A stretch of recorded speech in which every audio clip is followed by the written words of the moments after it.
자, 여러분들 안녕하세요. 2018년도 10월 10일 코인업TV에서 주관하고 있는 일부 방송을 진행하고 있는 추세매매 전문가 정재민입니다. 자, 어제 휴일도 잘 보내셨는지 모르겠어요.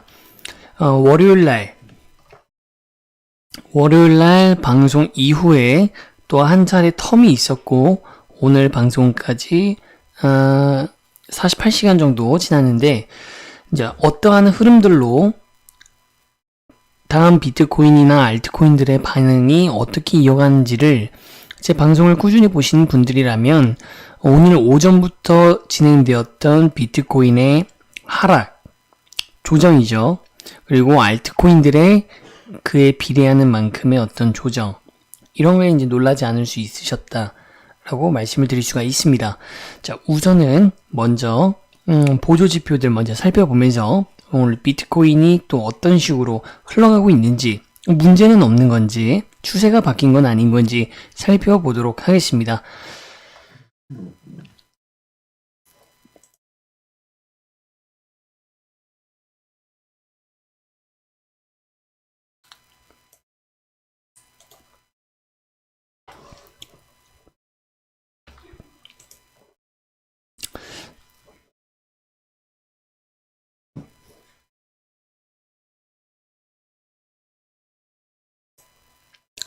자, 어김없이 오늘도 우리가 살펴볼 일단 보조지표 중에 가장 제일 먼저는 항상 여러분들 시총입니다.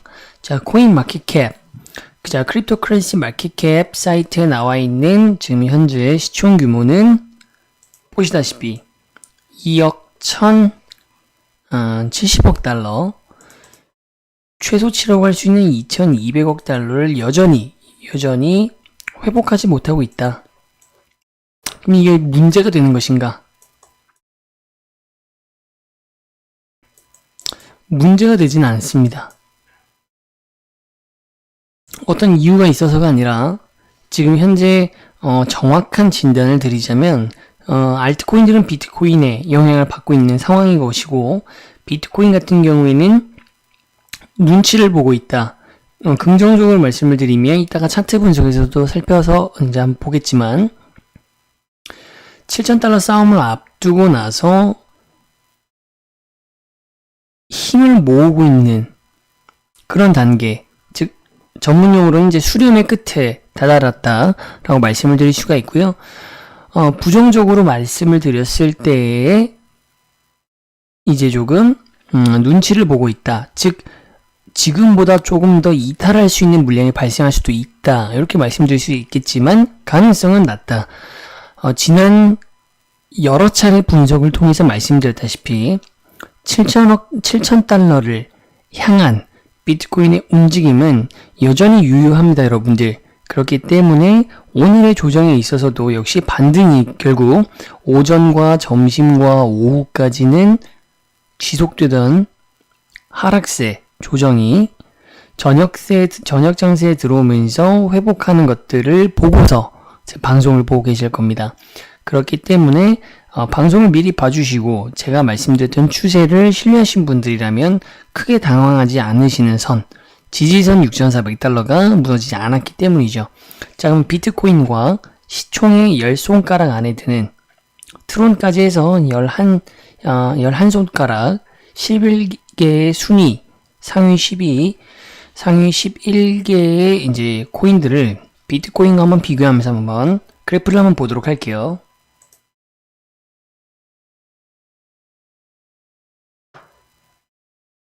자, 비트코인 같은 경우에는 이제 등락은 있지만 어쨌든 간에 횡보를 하고 있었던 움직임이 있었고 7,000달러를 제가 계속적으로 싸움을 이어갈 것이다 라고 말씀드린 것처럼 월요일날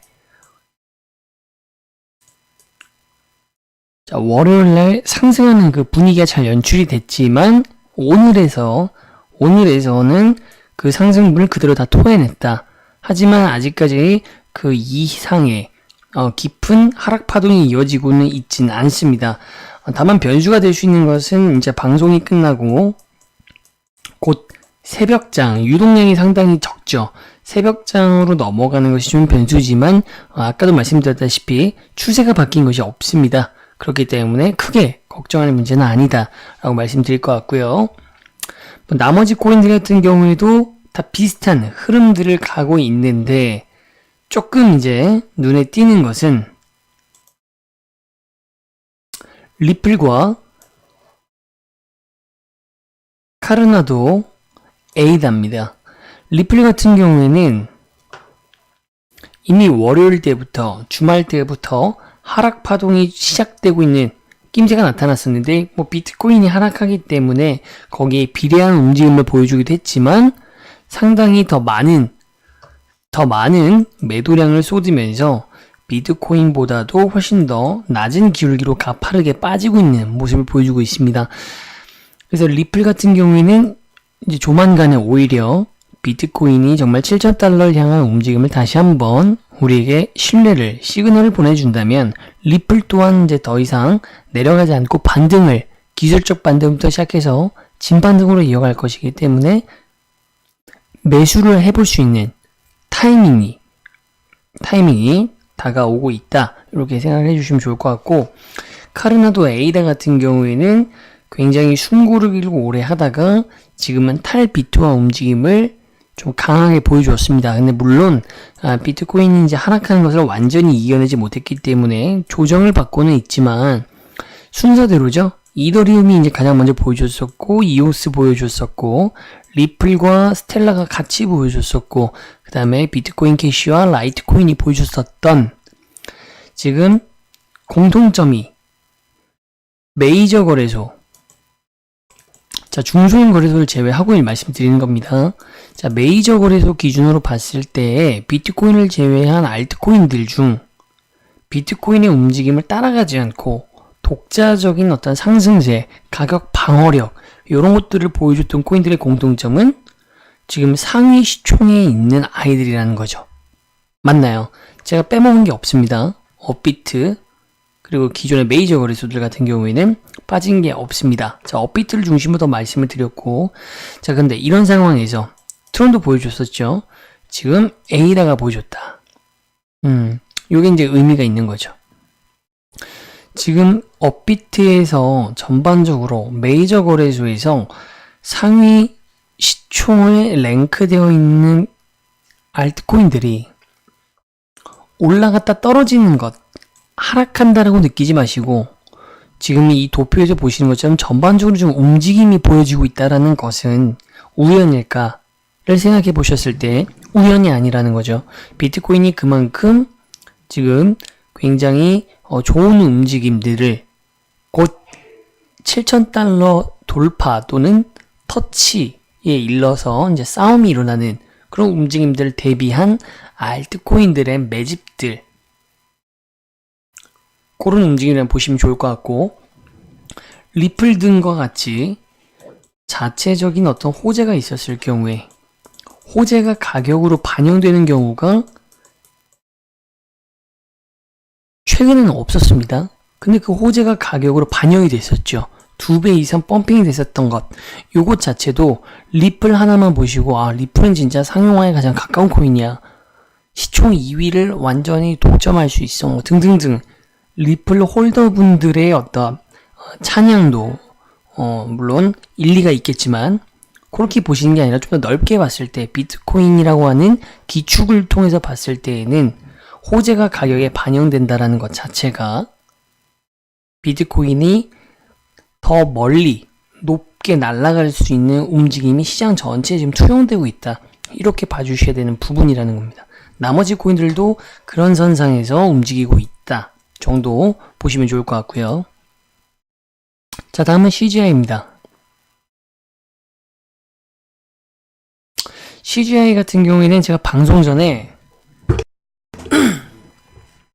잠깐 살펴봤었는데 여전히 300포인트를 복구하지 못했죠. 시총이 오히려 더 줄어든 상황이기 때문에 CGI 같은 경우에도 300포인트를 복구할 수는 없었다. 하지만 시총이 줄어든 거에 비해서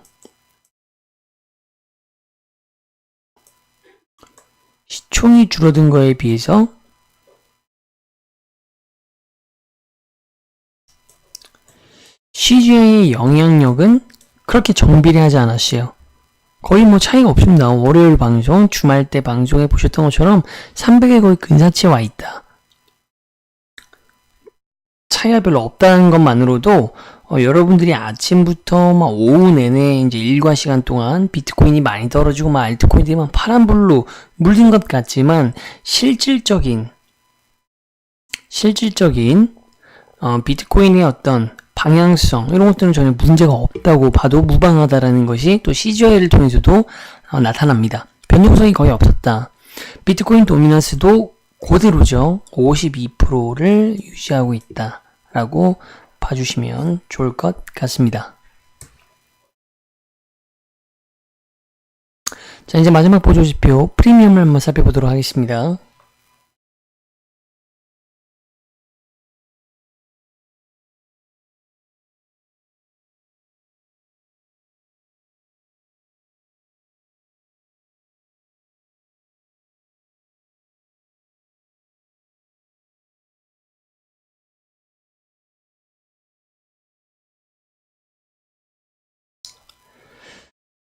음, 8월 달에 이제 시장 장세를 봤을 때 프리미엄이 어떤 독자적인 어떤 시그널을 주는 보조 지표로서 활용되는 예시는 거의 없었습니다. 그런데 이제 월요일날 제가 방송에서 이제 프리미엄이 조금 의미가 있다. 뭐 그것이 뭐 즉각적인 트레이딩을 하셨을 때 수익을 가져다 주는 강력한 어떤 매수 요인이나 수익 요인이 된 것은 아니지만 프리미엄이 지금은 비트코인이 0.09%지만 월요일날 몇 %였죠? 숫자가 중요한 것이 아니라 역프리미엄이 굉장히 오랜만에 최근으로 쳤을 때는 첫 등장을 했던 때라고 말씀드렸습니다. 그게 이제 의미가 있었다. 현재는 비트코인의 시총이 조금 줄어들면서 다시 이제 해외의 시세와 국내 시세의 어떤 뭐 별 차이는 없다. 그렇게 보시면 좋을 것 같고요. 나머지도 뭐 여전히 똑같습니다. 뭐 이오스 정도만 이제 3%를 넘는 똑같죠.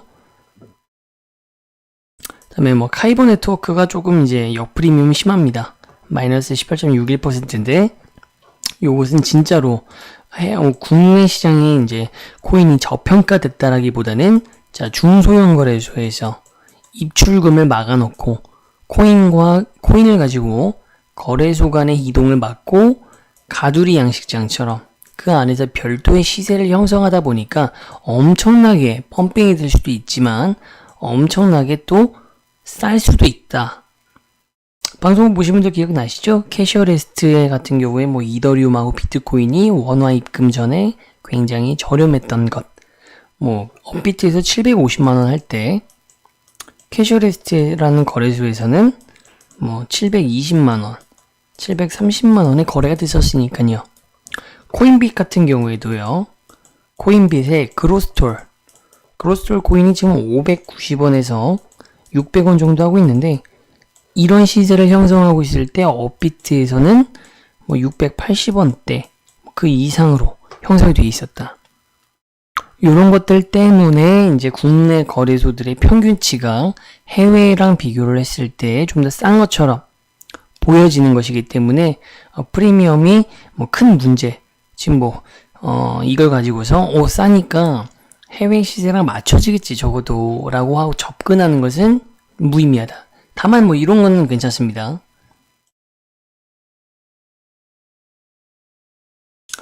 국내 거래소 간의 시세를 맞추는 것을 목적으로 한 매수 또는 일종의 보따리 같은 트레이딩 매매법은 가능하시겠죠.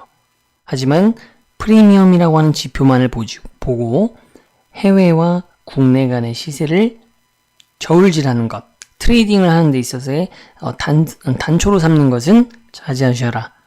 국내 거래소 간의 시세 맞추는 것을 이용한 트레이딩은 가능하다 라고 말씀을 드리겠습니다. 비트코인 파이낸스 마진 비율은 여전히 숏이 조금 더 우위에 두고 있다. 이것은 변화가 없고요. 자, 바로 그러면 이제 비트코인의 차트를 분석하면서 현재 시장이 어떻게 흘러가고 있는지 조금 더 면밀하게 한번 살펴보도록 하겠습니다.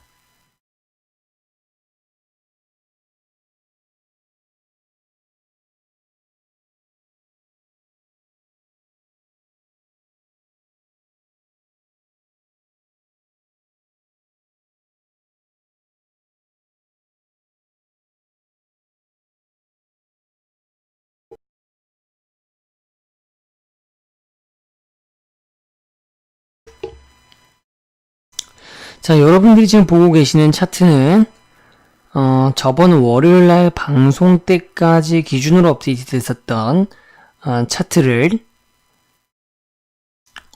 조금 이제 업데이트해서 제가 게시를 한 상황이고요. 자, 트레이딩 뷰 이제 차트를 활용해서 여러분들한테 보여드리는데, 자, 4시간 본 기준 차트입니다. 차트만 보시더라도 큰 변화가 있는 것은 아니다 라는 게 느껴지셔야 됩니다. 느껴지실 것이고요.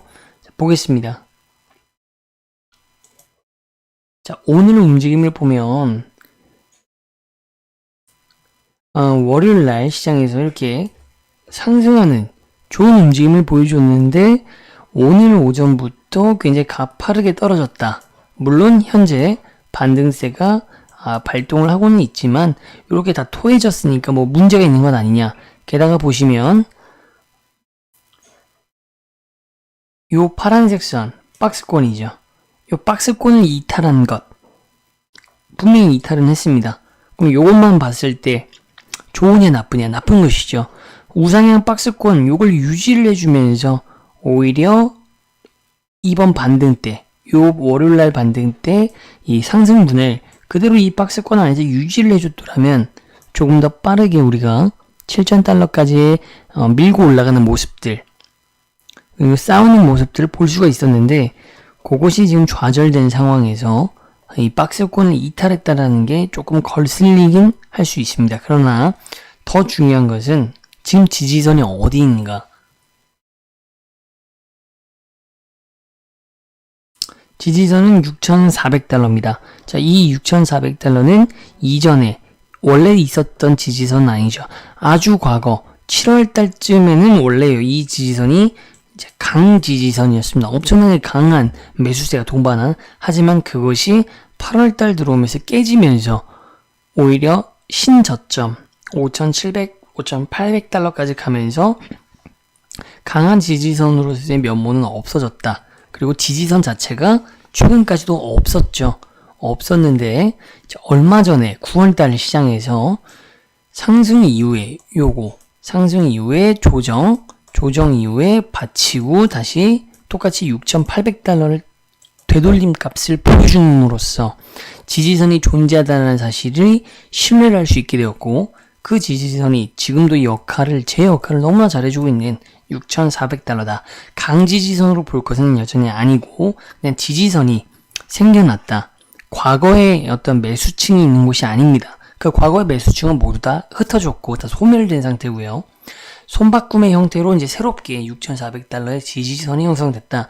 이해를 해주시면 되는데, 지지선의 역할이라고 하는 것이 항상 뭐 기술적 반등이 일어나는 곳일 수도 있고, 매도가 떨어지더라도 살려는 분들의 힘이 더 강하기 때문에 반등하는 곳이 지지선입니다. 맞죠?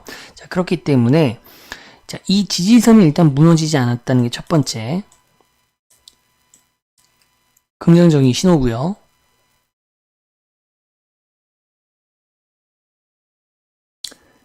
자, 조정이 왔을 때 저점입니다.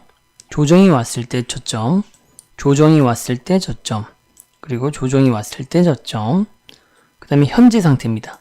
현재 상태는 물론 진행형이고, 아까 초반에 말씀드렸던 것처럼 이제 새벽장이라고 하는 유동성이 굉장히 떨어지는 이제 시간이 온다는 게 변수지만 크게 뭐 우려되지는 않는다라고 말씀을 드렸죠. 자, 그러면 현재까지 나와 있는 상태까지 봤을 때 저점들이 어떻습니까?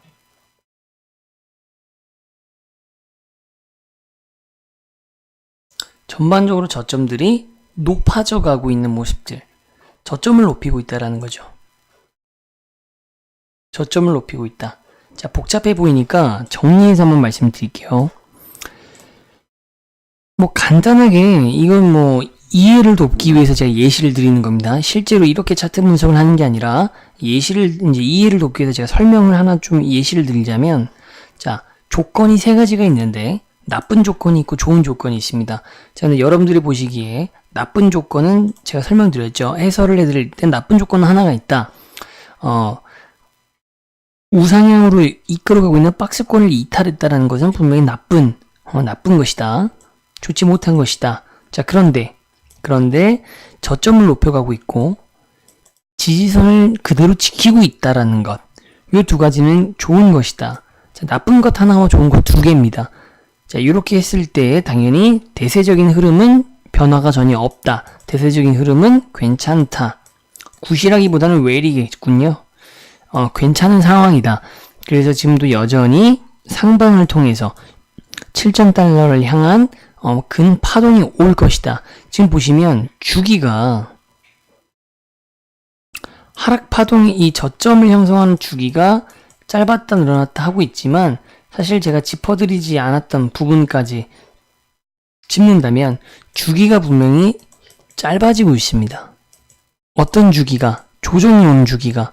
다시 말하면 조정이 많다 적다? 조정이 되게 많아요 지금. 근데 재미난 건 뭐냐면 조정이 많이 온다라는 것은 팔려는 사람도 많은 것 아니냐 일 수도 있지만 지금 그 하락폭이 조정폭이 어떻다? 점점 저점을 높여가고 있다라는 것은 많이 파는 것은 아니라는 거예요. 다만 강도에 있어서 세기가 조금 셀 뿐이다.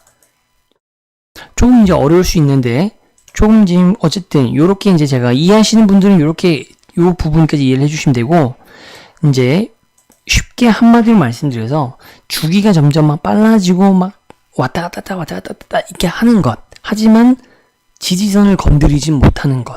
요것은 뭐다? 수렴이 그만큼 끝에 올 때, 끝에 와갈 때 나타나는 현상입니다. 그렇기 때문에 곧 상방 또는 하방. 그런데 지금까지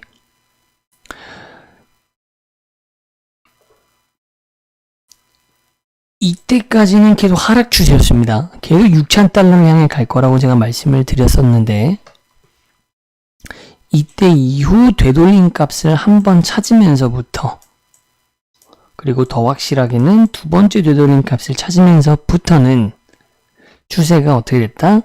회복, 대세적 상승, 대상승을 예고하는 것이 아니라 일단 7,000달러까지는 밀고 올라갈 것이다 라고 말씀을 드렸습니다. 그러한 현상이 지금 수렴의 끝에 오면서 더욱더 빨라지고 있다. 빨라지고 있고 점점 잦아들어가고 있습니다. 이해되시죠? 자, 그래서 이걸 이해하셨다면 제가 이미 요 타이밍 때, 요 선에서 말씀드렸을 때처럼 비트코인을 매수하셨던 분들, 알트코인을 매수하셨던 분들 재미들 보셨죠? 근데 이번에 다시 분할 매수를 해도 되느냐? 가능하다라는 겁니다. 비트코인을 지금 매수하실 수도 있고 알트코인들, 메이저 거래소의 알트코인들을 분할 매수해서 다시 매력적인 가격이 왔다라고 생각하고 가져가셔도 된다. 다만 이 가져가신 것을 뭐 내년, 내후년, 가치 투자 3년, 5년 이렇게 가져가신 게 아니라 올해 연말이 끝날 때까지, 즉 연말장 속에서 연말의 분기가 올라오면 올라오는 대로 연말의 연말장에 작년과 같은 상승장, 작년과 같은 폭은 아닙니다. 근데 작년과 같은 시기에 반등장은 올 수 있다고 말씀드렸죠. 그 반등장이 온다면 연말까지 이때 준비하셨던, 이때 분할 매수하셨던 물량들을 끌고 가시는 것이고, 반등장이 연출되지 않는다면 7,000달러 싸움을 보시면서 7,000달러 싸움에서 패배하고 고꾸라지겠구나. 이때 다 입절로 마무리하시라는 겁니다. 이해되시죠? 어려운 부분 같지만 요게 바로 추세를 읽는 법입니다. 추세를 읽기가 쉽다면 여러분들이 뭐 이 방송을 보고 있겠습니까? 많은 분들이 괴로워할까요? 그렇지 않다라는 것이죠. 코인은 여전히 투기적 성질을 가지고 있는 투자 상품입니다. 기본적으로 우리가 은행권에서 말하는 투자 상품들 안전합니까? 은행에서 하기 때문에? 아니죠. 펀드회사, 주식회사 거기서 말하는 모든 투자 상품들은 원금을 갖다가 보장하지 않죠. 위험 상품군입니다. 펀드조차도 손실이 나기 때문에 엄밀히 말해서 위험군 상품인데 상대적으로 주식이나 선물 같은 옵션에 비해서 상대적 리스크가 낮으니까 사람들이 체감하기에 좀 둔감해지고 그래서 안전 상품처럼 느껴지는 것이지 적금 말고 정기예금 말고는 전부 다 투자 상품이죠. 위험합니다. 자, 그런데 비트코인도 투자 상품인데 비트코인은 아직 제도권화 그리고 2010년도부터 제대로 이 싹을 트기 시작해서 이제 열기가 물로 치면은 100도씨에 도달한 것은 또 수년에 걸쳐서 2017년도였다라는 거죠. 그러니까 아직도 제도권화를 가기 위해서 이제 선물 거래가 되고 ETF가 되냐 마냐 얼마 전에 발표된 것처럼 상품이다. 이것은 증권은 아니다. 유가증권의 해석은 하지 않겠다. 미국의 SEC 발표처럼 이런 것들의 어떤 진통들이 있는 것. 이런 것들이 지금 제도권화 작업이 이루어지고 있는 것이고요. 아직도 이러한 성질이 제도권화라고 화가 완전히 됐다라고 정착되지 않았기 때문에 투기적 성질, 투기는 뭡니까? 도박에 가까운 어떤 성질이라고 말씀드릴 수 있겠죠. 자, 이런 것들을 갖고 있는 투자 상품이니까 더 위험할 수밖에 없습니다. 그렇기 때문에 여러분들이 중소형 거래소처럼 차트를 무시하는, 차트를 붕괴시키는 그들만의 리그, 조작과 외부에서의 변수가 더 강하게 작용되는 것이 아니라면 시총 규모가 어느 정도 있는 그런 코인이라면 추세가 적용이 된다는 것이죠. 그래서 항상 가격을 보고 투자하시는 게 아니라 이 추세를 읽으셔야 되는 것이고 그것이 어렵기 때문에 여러분들이 제 방송을 통해서나마 참고하시고 그리고 거기에서 나온 소스를 통해서 여러분들의 행동에 옮기셨을 때 수익을 얻게 되는 그런 선순환 구조를 만드시는 겁니다.